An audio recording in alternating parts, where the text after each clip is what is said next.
I'm just going to tell you what the goals are for today. We want to make sure that you can add Sakai tools to your course site, kind of understand the navigation of Sakai, where am I going? We'll look at some of the most commonly used tools and how to use them, and just in general talk about what to do or not to do based on those tools, and just in general for your site.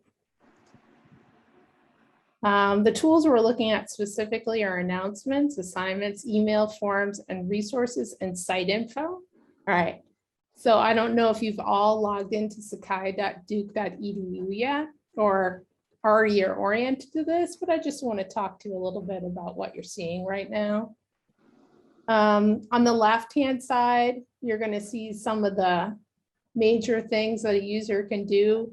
Most of them are not that exciting, except for work site setup. That's where you would create your Sakai site. And if you haven't done that already, I can walk you through that at the end of this. It's not too difficult. Across the top, you'll see tabs. I have the Home tab, LS 101, TL Intellectual Community, etc. These are the tabs that I have starred or favorited. If you come over to the right where you see my picture at the top, there's a waffle icon, a waffle menu, and this is where you can select, star, or unselect what you want to see at your top. Now for me, I've been working here for too long, and you'll see this long list. For you, hopefully it's not quite that unmanageable.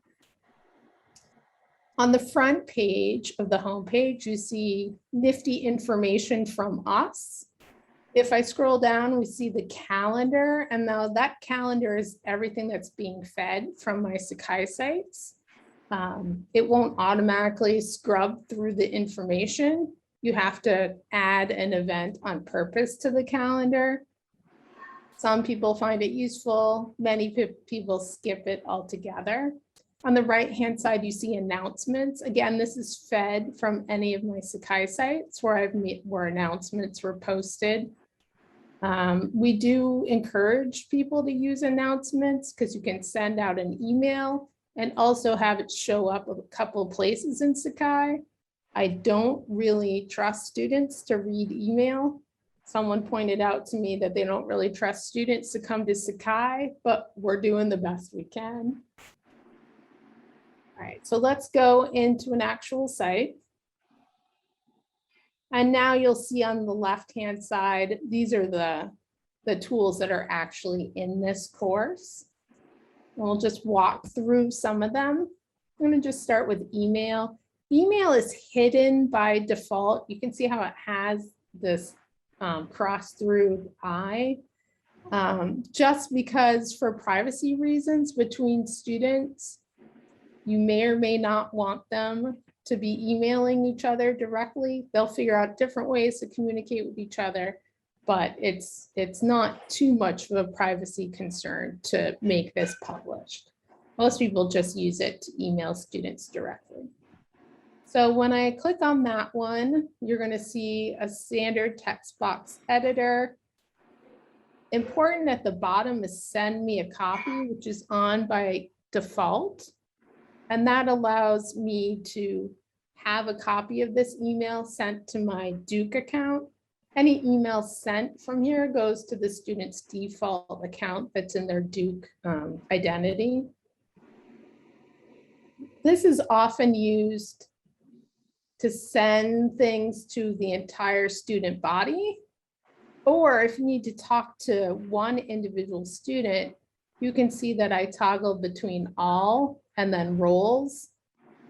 Oops, I don't want all of them. Stop. I can open up roles and then students. I only have one fake student in this class, but then that way I can choose which individual student I want to talk to. I can also add other recipients. The rest is what you think it's going to be. Attach a file, do some formatting, etc., and send mail.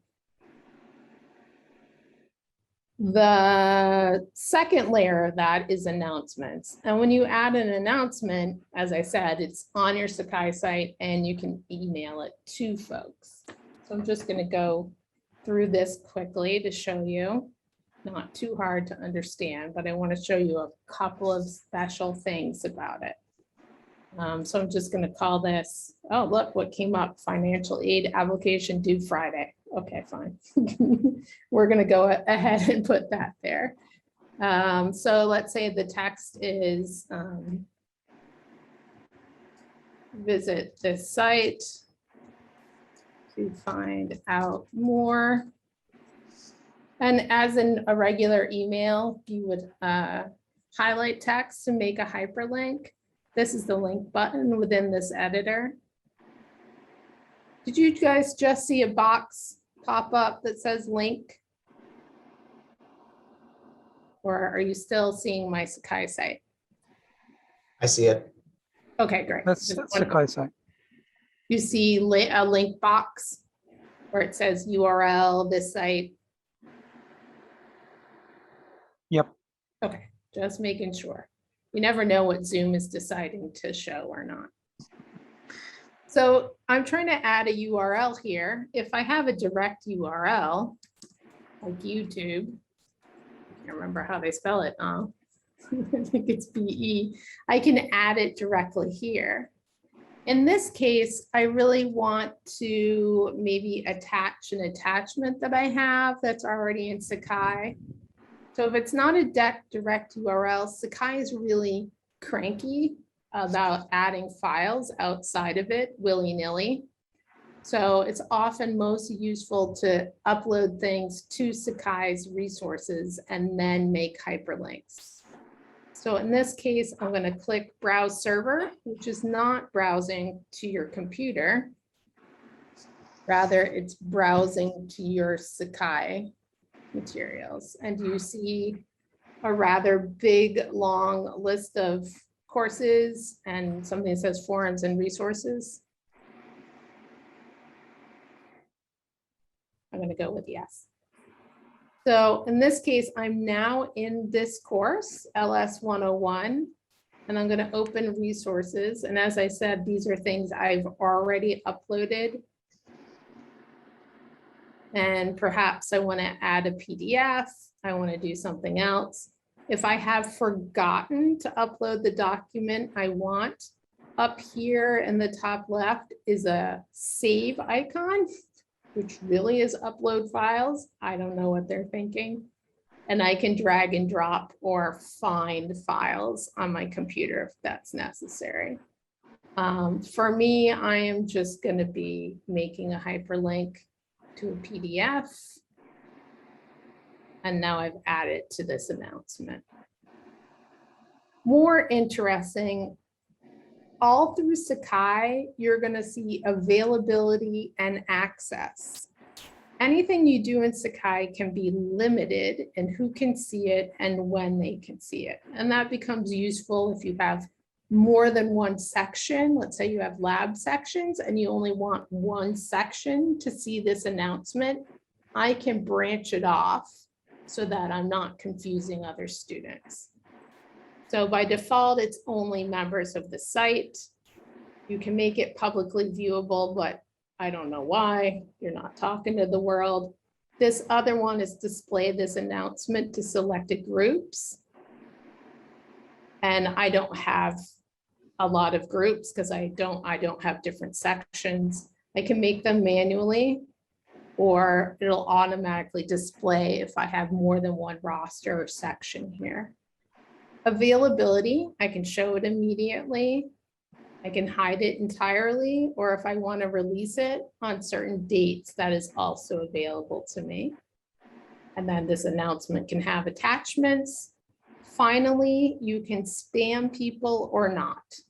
So let's say you really want all of the students to get an email reminding them the paper is due tomorrow. You can do low or no notification. I'm just gonna post that. So there's my announcement. If I go back to the main home of the Sakai site, I'll now see the announcement there as well.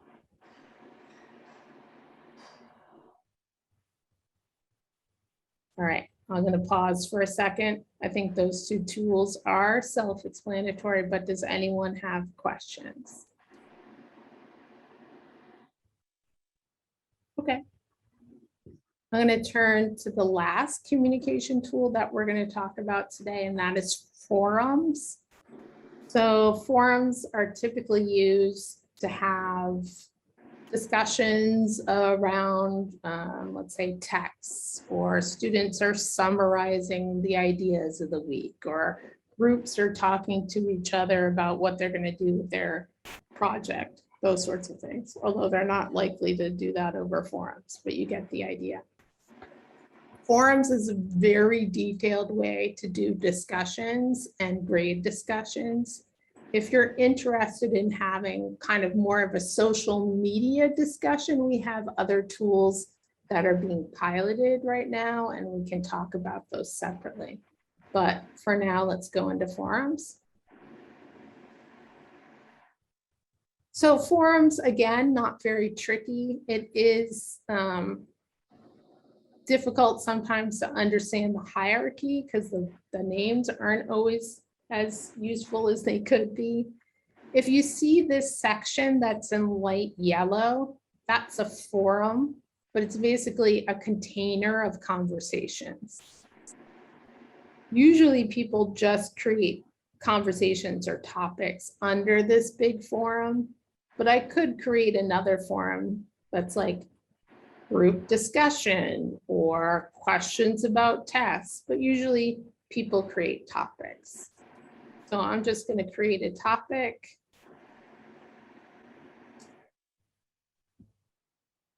There we go, that came up.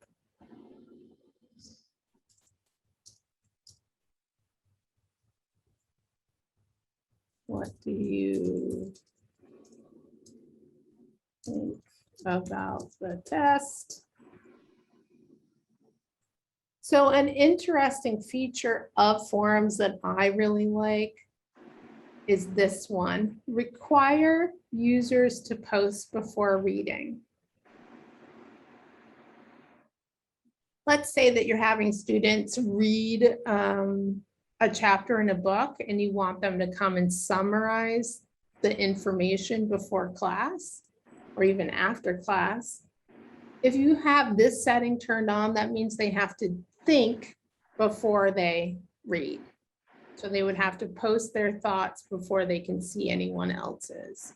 So if you are trying to get them to do intellectual work in that forum or in that topic, I suggest that you turn that on. Again, we have availability. Should I email you things? Should I grade it? Is an interesting one. So if I wanted to grade the forum, I can add it, associate it with something in the grade book. All right, I'm gonna go ahead and save that.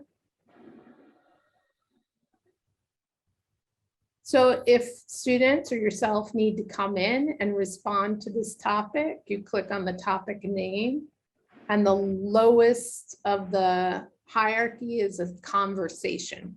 So that's basically a thread within the topic is called a conversation. So please help me. Go ahead and post that. So I can come in here. I'm now in the week 6 thing. I see that Elise doesn't understand, and then I can reply or grade, etc. I can also email Elise specifically so that they don't, not everyone sees the response. I'm just going to say it's okay and post. So then you see the threaded discussion within that topic.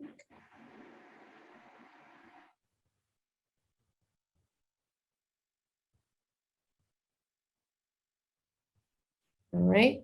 The other thing we're going to look at is this next one I already set up. introduce yourself. Let's say it's a first assignment for everyone to do before class starts. In this particular one, I've asked the students to share a photo, pronounce their name, add their pronouns so we can get to know each other. So I've already answered, told everyone about myself. I've added a recording of my name, added a stupid picture.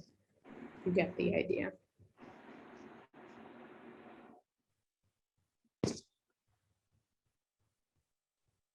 Right, that's the basics of forums. Are you wondering anything about those? Either in terms of functionality or how it looks?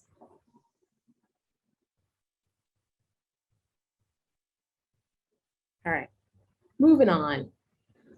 So the next thing we're going to talk about is how you collect homework from your students. And I'm actually going to turn on two tools to let you know what it looks like. One we're going to go through, the other one is too self-explanatory to go through. So you see that there's a number of default tools here. If I need to add more, and if I need to add more students, if I need to do a lot of things, your control center is called Site Info. Again, that is made invisible to the students so they can't see it. And here across the top, you see a lot of different things that you can do. Most of them is manage tools, tool order, or add participants are what you're likely to click on. So I'm going to go to manage tools and I'm going to turn on two homework tools. One being assignments that we'll look at in depth, and the other one is Dropbox. Sakai will not do anything like Google Docs will, in the sense that it will save as you're going. You always have to scroll down and find something that's continue or finish to make it real. So here we go. It's telling me I've added two new tools. I'm going to hit finish. And when you add tools, now on the left-hand side, you're going to see the newest one at the bottom. I can come back if I think I want to rearrange these items by clicking tool order. And now I can grab any of these to drag and drop it. I want to put the two new things we're talking about at the top. This is also where I can make it hidden, like email and site info are. If I come across like to the gear icon, I can change the name of the tool, make it invisible, or delete it from here. I don't need to do any of that. I've just added two new items. So now we have assignments and Dropbox. I want to talk about Dropbox just to let you know what it is and then move on. So let's say you have students submitting papers and you're the type of person that opens their papers and then adds changes, track changes in Word, something like that, saves them a new document. Dropbox is probably your easiest way to go about that, as long as you're not really interested in automatically sending it to the gradebook. It just makes it easier to find things. You also can have private correspondence with the student here. So this is a fake site, so I only have one student, but if you open Dropbox in yours, you would have the list of students here in their folders. So I could just come in here and upload a file for this student to see, and that student could also come here to upload a file. So that's just one option for you. We're going to take a little more time to go through assignments. So assignments is useful when you have feedback you need to give that's kind of generic. You need to grade and have it sent to the grade book, although you don't have to. When you want to use rubrics in your grading, that's automated in assignments. What else? If you need students to be able to retake assignments and be able to change their grade easily, these are all good reasons to use assignments. If you're a person who just collects paper, I don't know if we exist anymore, but somehow you get their assignments in some other way, you don't have to add the assignments here. It's possible in gradebook to just create a gradebook item that says lab paper they handed in and put the grade there. We don't have to have them handed in and make an assignment here. So just keep that in mind. But let's go ahead and add an assignment so we can see how that works. And we're going to call this, what are we doing? I don't know what the assignment is. We are having them submit lab reports. We're going to ask them to upload files by Monday. I'm able to do an honor pledge here, which is a really good practice because the more they see it, the less likely they are to cheat. I can add an attachment. So perhaps I'm going to add, oh, it won't let me right now. It will, I want to attach the empty template of the lab form. I can send a reminder, I can add an announcement. Again, it has that individuality of who I can assign it to. So again, if I want just one section to be filling out one particular lab report, I could change that. Submission types. You can have attachments only, inline, in the box, whatever you want. Here, allow resubmission. You can turn that on from the beginning, or if you have a student that you'd like them to resubmit, you can choose them, that student specifically to resubmit. Whether you want to get notifications of submissions. A good practice is to turn on the hide submitter's identity so you can grade anonymously and kind of lower any expectations or inadvertent prejudices that you may have. If you want to grade this assignment, you can choose points, letter grade. Points is the only one that will be sent to the grade book. The rest will just remain here. Now, as I said, I could just grade in here and not associate it with the grade book. I'm going to go ahead and send it to the grade book to have it create a new item. I can use peer assessment in assignments, which is really powerful. You'd give a rubric and students would all submit, and then Sakai does some automatic sorting so that they can grade each other. And now email notification. And I'll go ahead and post that. So I made an assignment before you guys saw this called paper proposal. I've just asked them what topic would they like to pursue. I'm going to show you what the student view looks like. This is the instructions in this gray box that the students would see. And they'd be able to type in here. I only had them typing here. If you come here on the right-hand side, you see where it says in and new. That's how I know that new assignments are in. So one of my students has submitted. I can either click on the in new button or the grade button to get to grading. I'm going to go ahead and click here. So I see that this student has submitted their work, and I click on their name. I asked him what he's going to write about, and he said, I plan to write about the American Revolution and its portrayal in museums. I'm going to write some feedback.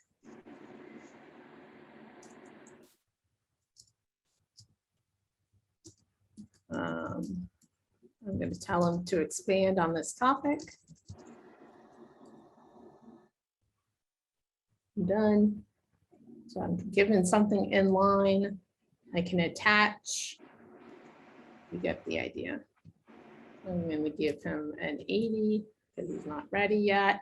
And now I can either save or save and release. So some people like to go through all of the assignments and release them all at once. I'm just going to save and release it to him now. If I had other students, I could then grab the long list to just go to the next student. And I'm going to return to the list here. And I'm going to back up to assignments. And we're back on the main screen. Other things that you can think about is if you are looking to see how a student is doing, you can sort by their assignments or see when they did it. You have grade reports on all of the students. The student view, you can go through any of these and submit as a student just to see what it feels like. Make sure it looks like what you'd like. So I'm going to take a break here and stop talking. Do you guys have questions about assignments?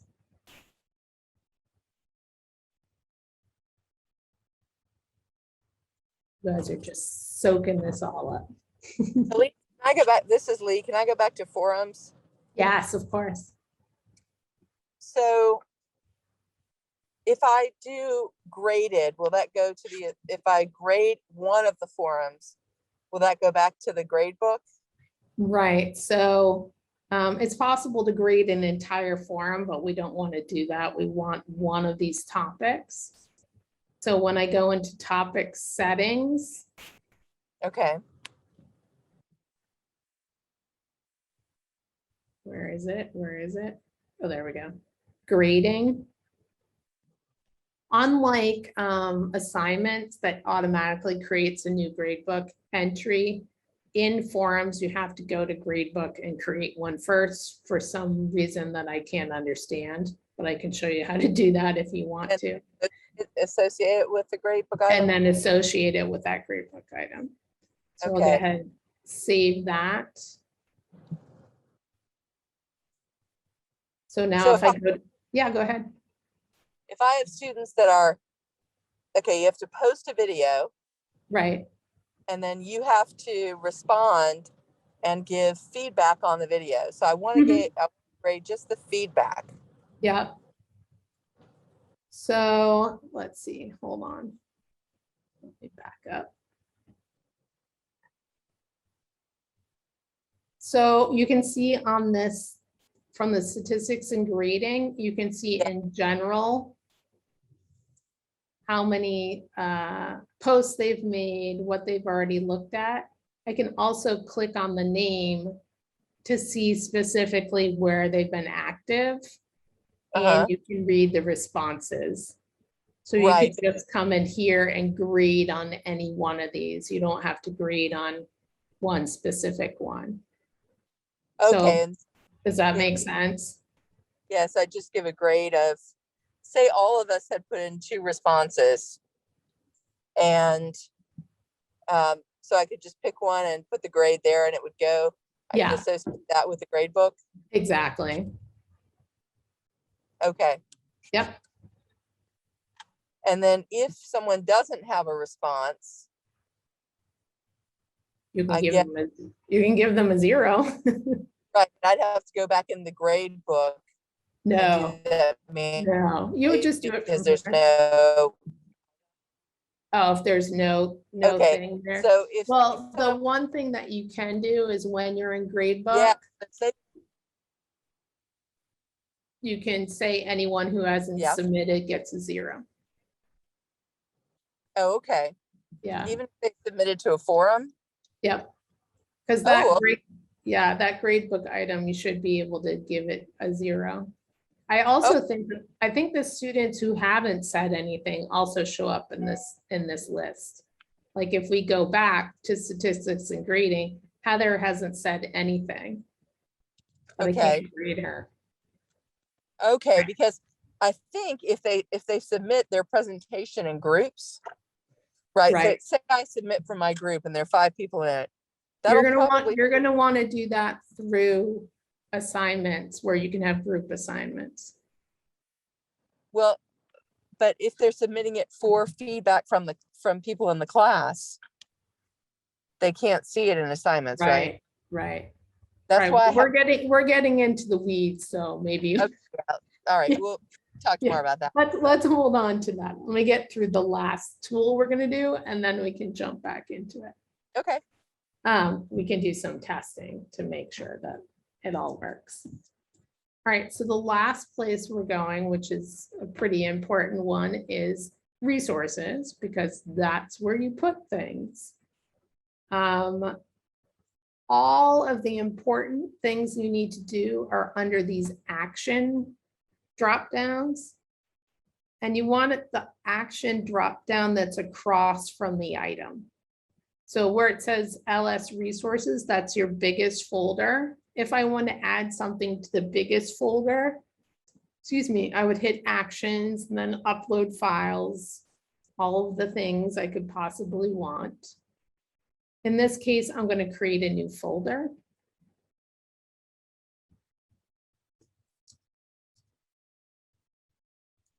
I'm going to make week 1 materials. Here on add details for this item, you're going to see things you've seen before. Availability and access. Who can see it? Should I publish it now? When should it be there? Only selected groups. You get the idea. I'm going to create that now. I can either come back in and create folders 1 by 1, or if I'm ready to make weeks 1 through 15, I can do that now and just add all of my folders at one time. All right, so I have my week 1 materials folder. You can see that it's blank. It'll turn blue when you actually have things in there. So I'm going to go across from it, hit actions, and I'm going to upload files. I could either drag and drop from my desktop or click here to browse. I'm going to grab a couple of things and get the readings for week 1. The slides for week 1. So now you see there's this little grade thing with this white bar. In today's world, we might think it's loading now, and that's a status bar. It is not. It just is a holder before you started uploading it. We can email people if we really think they need to see it. I'm going to hit continue, and now the status bar completes. And they should now be here in week 1 materials. So I've uploaded my syllabus or my PowerPoints, and I realize it's wrong. It's all wrong, and I need to upload a new version. You can always go and upload a file and then delete this other one, move it to the trash, or you can click upload a new version. And then I can browse to the new file and upload it. So that's one time saver for that.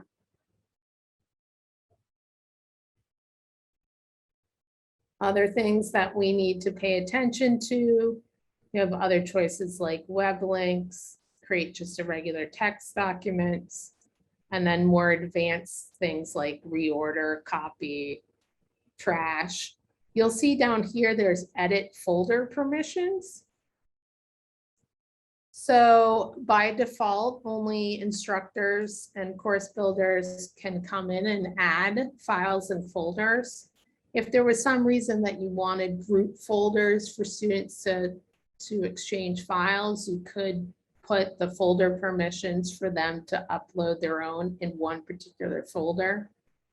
Nowadays, people are more likely to use Box or Google Drive to share documents, but in case you want it to happen here in Sakai. The other things you might want to know is how to move files. Let's say that I realize these 2 files actually need to be under week 1. I can either individually go and say move, or if I have more than one, I can click. And at the top, you'll see that I now have a move icon, and then a paste feature will appear. So now I've moved that. Another useful thing in resources is the expand and close so that you don't get lost in the weeds of all the files. That's the basics of resources. I'll pause again if anyone is wondering anything about that.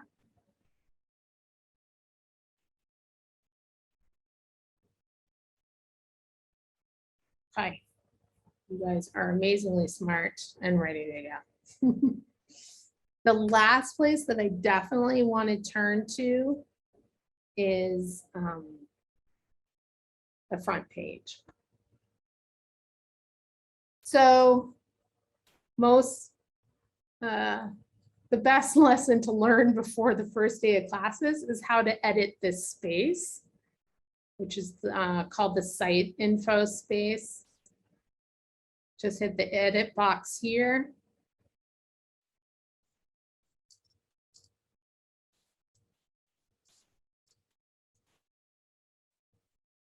And I just want to give some more pointers about working with this particular editor box. It has, wow, the formatting on the new box is very weird. I don't know why it's doing that, but anyway, it has some of the things that you would expect. You can highlight and make links. It has an image, you can put in a table. There's something called warp wire that's for media, so I could insert a video directly in here. There's paste from Word, accessibility checker. It goes on and on. You can have LaTeX, other formatting. One of the things that isn't there for accessibility reasons is changing font size yourself or changing font color.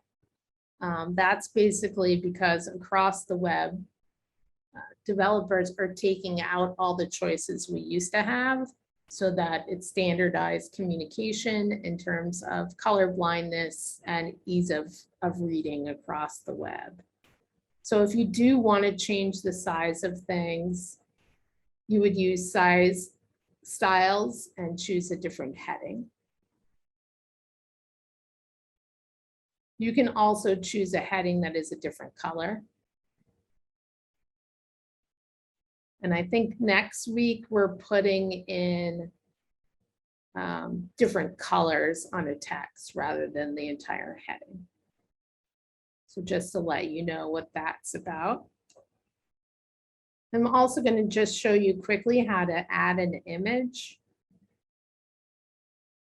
So we remember we saw this before. If I knew the direct URL to an image, I could do that.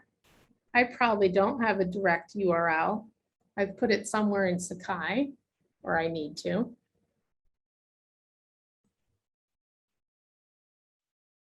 So now this is going to take me again to my uploaded items. I'm going to go into resources. I am going to find,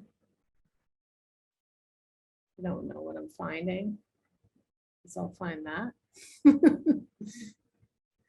I'll find that. Why not?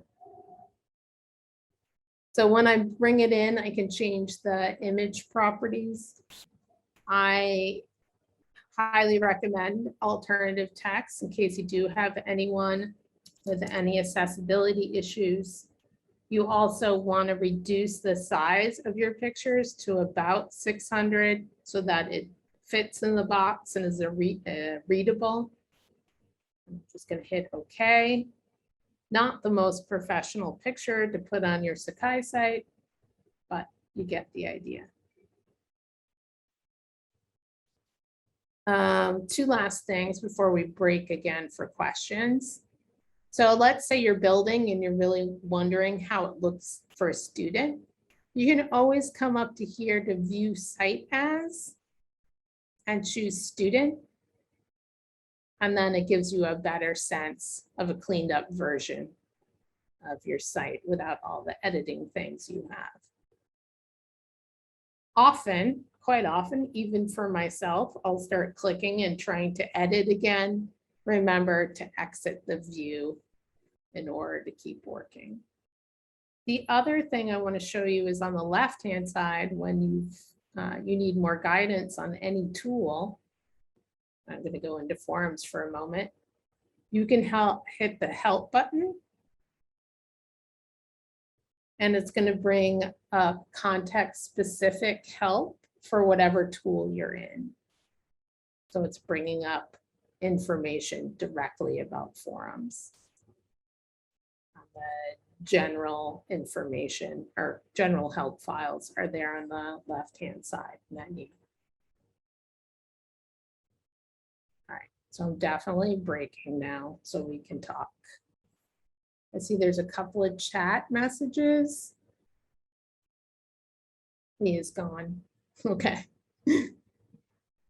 All right, Tom, Bada, or Andrew, is there anything that you're wondering about? Not really. I've used Sakai before. I was Okay. just trying to get a refresher. Right. Is there anything you can remember from the last time you used it where you're like, why didn't it do that? Or Well, so for calendar, to use the calendar, right. Does it just pull stuff out of the syllabus that I would put in, or do I have to? No, it doesn't auto magically do anything. Okay. I mean, you can, if you start building things in the calendar here, you can sync it to your Gmail or Duke calendar. So that is useful. Great. It's not going to create items for you. That said, if you create a test or quiz or an assignment, any of those tool-based things, you can have it added automatically to the calendar. Okay, great. But it's not going to look, it's not going to look at your syllabus. Gotcha. I'm used to Canvas because that's what my previous employment used, and it automatically pulled all that stuff into a calendar from your syllabus. So yeah, okay. yeah, I would love that to happen. So my only question, Lisa, is to that point, do we need to use the calendar? I mean, if all of our dates and assignments are on our No, we need to I have mean, it it's covered. perfectly fine as long as you have one place for students to find that information. It's fine to stick with that one place because you don't want to be confusing. If you do want to put the items in the calendar, that's great. That's an extra place to go, but you just need to be really diligent that it's totally equal, right? It's easy to be like, oh, I have to update the syllabus and change the due date, and then you forget to do it in calendar. And there's a mishmash and a miscommunication.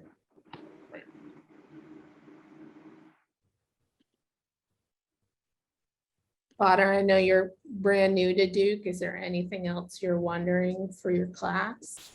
No, it's clear I'm not brand new. I was here during the academic year 2015 and 2016, and I used it before, but I was, Oh, okay. well, Well, yeah, just like then you are an expert. Thank you. Not that. All right. Well, I blew through that. Do you guys have any questions about other tools that you're going to have to use this semester? As long as I'm here and have time for you. Anyone needs Zoom help? Wondering how to use something else? Yeah, I may have a question about Zoom recording. I was told that he can record the session itself while you are in class. Yes. How can we do that? Yeah, so it's going to depend a bit on how your setup is in your room. You're going to have to find out if it has a built-in camera and audio system, because it will change some of the things that you're going to do. If you don't have built-in equipment, you may find yourself starting a Zoom session on your laptop and having it record, and that won't be so beautiful. Okay. But let's say ideally, in your ideal room, you've got a screen in the front, you've got audio recording happening, you've got the whole setup. So within Sakai here itself, there's the ability to do Zoom meetings. It's not, you can either do it here or from your regular Zoom account, doesn't matter what you do. I'm just going to schedule a new meeting. Look at how to schedule, that's less important. I can't start the meeting right now because I'm in another meeting. But when you start the meeting at the bottom of the, let's see if I can bring it up.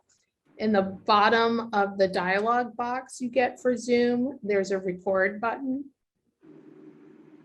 So you would hit the record button, and when it's finished, it would automatically bring it here into this site. So if I start this meeting, hit record, stop, it processes, and then students can come here to cloud recordings to find the recording of that class. Okay, thank you. Does that make sense? Yeah, thank you. Yeah, so if you have 3 remote students in the beginning classes, you could record it for them and they could come in here and watch it. You can also record it if everyone is online, so people can watch it later who might be. Okay, yeah.